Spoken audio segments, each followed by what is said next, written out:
G'day everyone, it's Faye. If you don't know me, I live in rural New South Wales, Australia. Northern New South Wales, Australia. Think Coffs Harbour, Tweed Heads, all that. I'm just doing the bottom orchard, back orchard, for people who might be intrigued. It is a bit newer. It was better maintained when we bought this place. We bought this property in 2019. Full disclosure, I'm not an expert or anything like that. I'm just some quack on YouTube. So take everything I say with a generous grain of salt.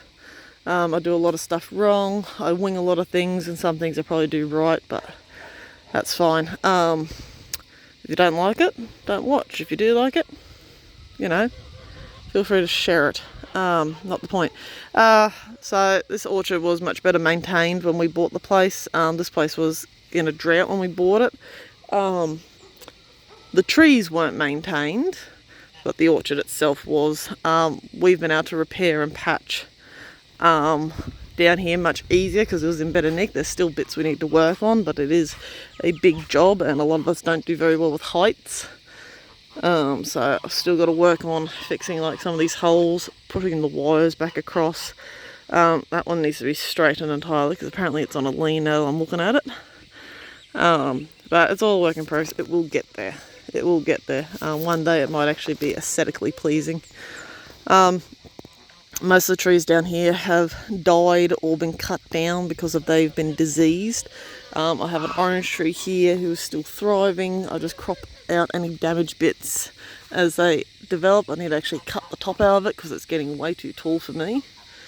I've got a mandarin or a clementine that's also made it. This one's already actually got good fruit on it. So it's doing really, really well. It did have a bit of rot and stuff, but it's been treated. I've cut it out and it has come good. The last couple of years it's been fantastic. It's fruited really well. It's got some of the nicest fruit on it.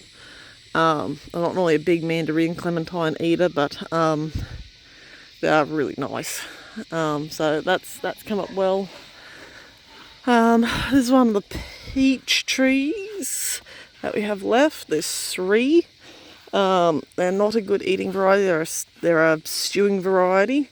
They're not good to eat, but this one's actually had a branch fall off. You can see the rot on the inside. That has affected them pretty consistently, and the fungus coming up the sides.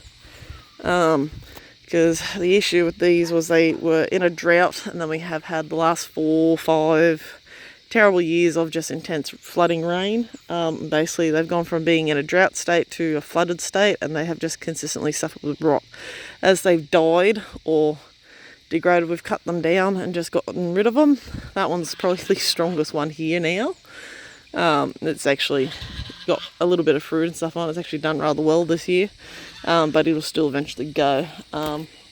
We did have nectarines, so other peaches and stuff, like that's a stump that's left over from a nectarine that we cut out.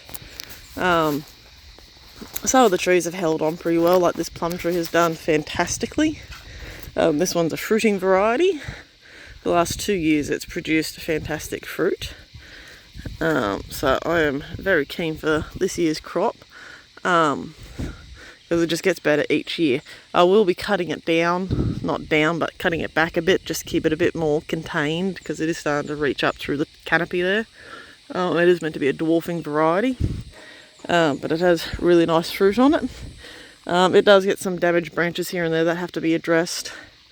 Largely they're residual, because my turkeys, actually, when I had turkeys, were using this to roost in, and they're quite big birds, and it's a very spindly tree. This is my other persimmon plant. There's a round persimmon. It doesn't have as much fruit as it did last year. Last year was a massive bumper crop. This year it hasn't appreciated the heat as much. Last year was pretty mild, but it's still giving me some nice little bits of fruit. So that's good. I was surprised that the persimmons actually pulled through. We let them go, but it's taken a good 4 or 5 years for them to recover, and now this is the 2nd year that they have fruited, and they're doing pretty good actually. This is another peach. Again, this is not an eating variety, but this one is actually a really good example to show you how they are being affected by the rot. Because that branch had fruit and leaves off it last year. and it has now died. Same for the top here. Again, this will be cut and just either burnt or put into compost or something. I'm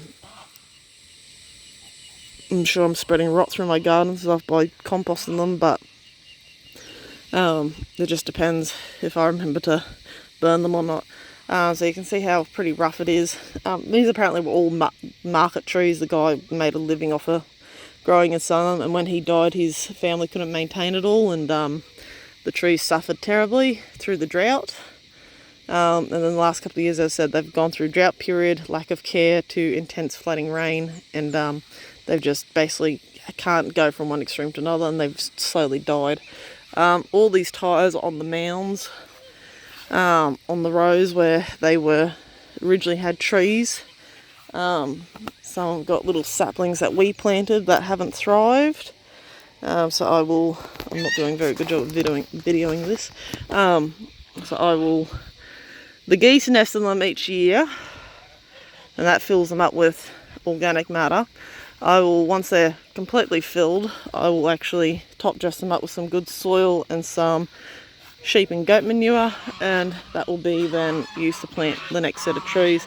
And they'll be fenced off so that they'll just have a fence put around them, just a barrier to stop the geese from stomping down the saplings. I didn't actually think that they would stomp down these ones, but I should have known better. That's a silky oak that I need to take the top out, same as these ones. They're a native, they're a great shade tree, great pollinator tree for native insects and stuff, but they are quite large and they're going to knock out my supports there. That probably won't knock out that column, it'll just make the hole in the netting bigger. But we also have old irrigation in here, which I've been steadily pulling up because it doesn't work. I'll be replacing this big old hose with a bigger hose because that's starting to crack. We've got some little trees that are still here. They're peach trees, they're grafted rootstock, or they are the rootstock from grafted trees, and they'll get cut down and I'll smother them because they're not doing me any good. They don't fruit, they do flower, but they don't fruit. They're just taking up space. They've got a march fly. Gotcha. Anyways, but the geese kind of just help trample everything down. They provide some organic material as well. I'm hoping I'll have some grain for them, but I'm just going to bring down some kitchen scraps and some garden waste because I'll be going in up into the next top orchard to get some stuff for dinner. But yeah, it's not flash, it's nothing fancy, it's pretty rough, but it's a work in progress. It'll get there. We do have dog houses and stuff down here from when we had dogs outside. The geese use them to nest in as well. The geese can't just use everything down here. They're law unto themselves. And we have some old canopies down the back that we use for animal shelters as well. We've got a few of them in use at the moment. These are just spares. They'll probably be used for pigs and stuff at some stage. And the old irrigation pipe, which I've all steadily been pulling up because it doesn't work.